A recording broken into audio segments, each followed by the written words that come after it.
Oi, eu sou o Matson. No programa de hoje eu vou falar sobre Fatal Frame Maiden of Blackwater, um jogo que saiu faz bastante tempo, mas que durante o Nintendo Direct da E3 2021 a gente ficou sabendo que vai sair uma versão remasterizada, não só para o Switch, mas a melhor notícia de todas, para muitas outras plataformas também, como Xbox One, Xbox Series, PS4, PS5, PC, ou seja, tudo isso dá a entender que Fatal Frame não está mais sob controle da Nintendo, que isso acontece desde o Wii, desde o Fatal Frame 4.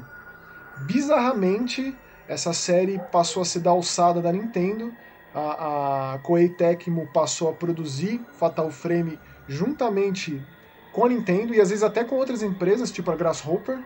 O Goichi Suda assinou a direção do Fatal Frame 4 juntamente do grande diretor da franquia, que é Makoto Shibata. Então esse vídeo é tipo uma celebração de que Fatal Frame não está morto.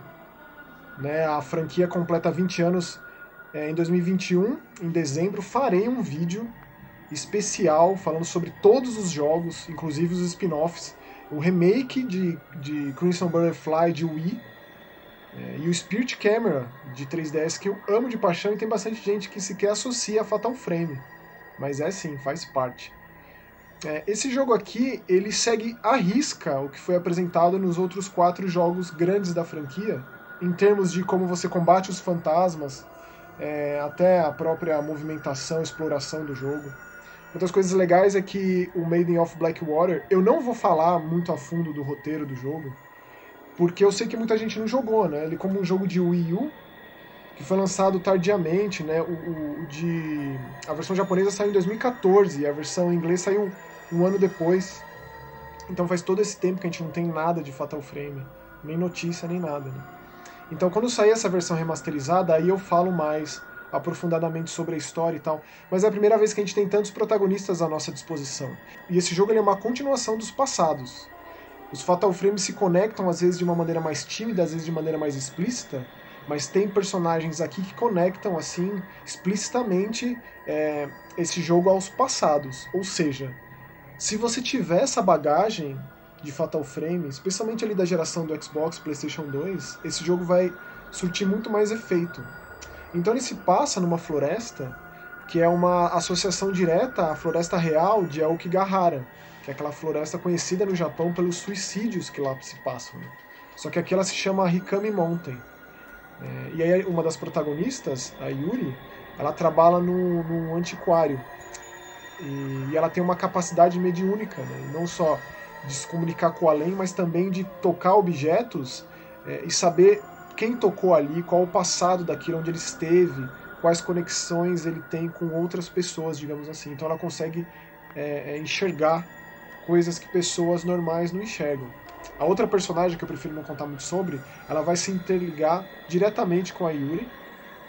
E por fim a gente tem um escritor chamado Ren Hojo, que aparece também na história, e que conhece a Yuri Kozukata.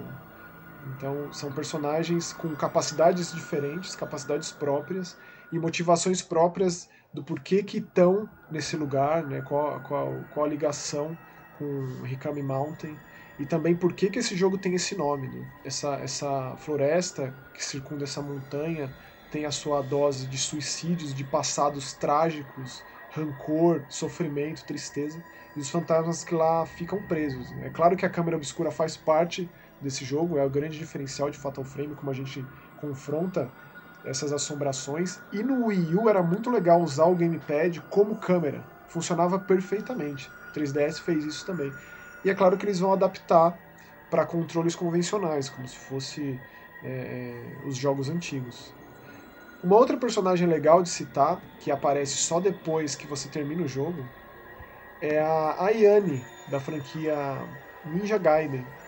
Ou seja, tem aí um capítulo extra, bem bizarro, mas que é divertido de jogar depois. Até por isso que eu estou dizendo, ele não tem nenhuma relevância para a história, para a grande mitologia de Fatal Frame, que é uma coisa bem densa, muito folclórica, bastante enraizada em folclore japonês. Ou seja, o Fatal Frame nasceu ali na invasão do cinema oriental de terror no ocidente, pós-sucesso do Chamado, do Ringo, do Ju-On, do Grito, né? Então Fatal Frame veio aí e fez um baita sucesso. Quando surgiu o Crimson Butterfly, muita gente comentava como um dos jogos mais assustadores. O primeiro jogo foi vendido como baseado em fatos reais, etc. Meu preferido é o 3, por vários motivos, até hoje. Mas são todos jogos muito bons, é uma franquia que mantém o nível, mantém a consistência.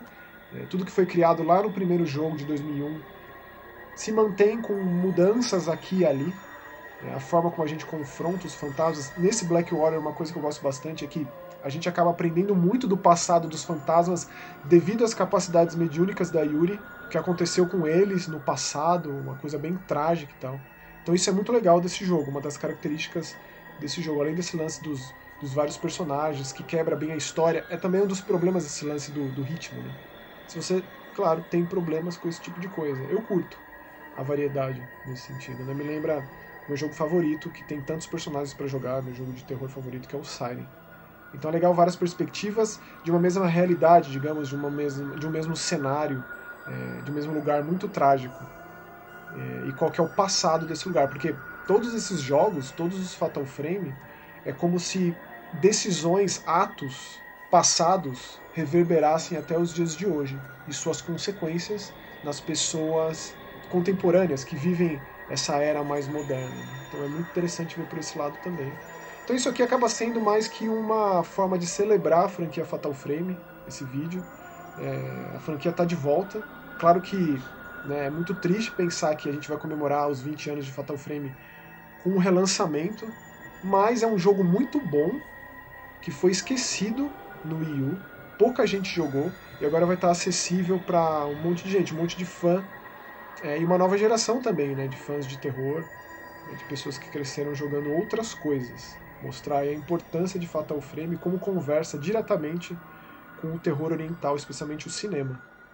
Como cria disso, né? O Makoto Shibata sempre falou isso nas suas entrevistas. Não só ele, mas também o produtor da série, que é um dos grandes nomes associados a ela, que é o Keisuke Kikuchi. Bom dizer, Fatal Frame tem um filme, dirigido por uma grande cineasta japonesa chamada Mari Sato. Recomendo enormemente, é uma história à parte dos jogos, mas eu diria que é uma das grandes adaptações em termos de essência da franquia. Recomendo enormemente ir atrás do filme de Fatal Frame, lembrando que teremos um outro filme de Fatal Frame no futuro próximo, ou nem tanto assim. E quem anunciou isso de uma maneira um tanto tímida foi o cineasta francês Christophe Gans, responsável pelo filme de Silent Hill no cinema, o primeiro. Ele deu uma entrevista faz um tempo aí para um site francês falando isso, que ele está trabalhando no novo filme de Silent Hill e no novo filme de Fatal Frame. Então, é isso que temos para antecipar acerca da franquia Fatal Frame, ou Project Zero, ou Zero, como você preferir chamar, no Japão e na Europa tem nomes diferentes. Mas esse Maiden of Blackwater é um grande representante de Fatal Frame. Com seus acertos, com seus erros, suas derrapadas, com umas questões bem polêmicas envolvendo uma das personagens da história, mas que gera um debate interessante. Gosto muito de Fatal Frame, e quem sabe seja o termômetro da Koei Tecmo para entender onde que está a popularidade da franquia, se vale a pena investir, se não vale, porque os grandes realizadores de Fatal Frame estão investidos na franquia Atelier, que é uma franquia de RPG japonês, também da Koei Tecmo. Então, quem sabe seja um novo começo para Fatal Frame, agora que voltou a ser multiplataforma, ainda bem.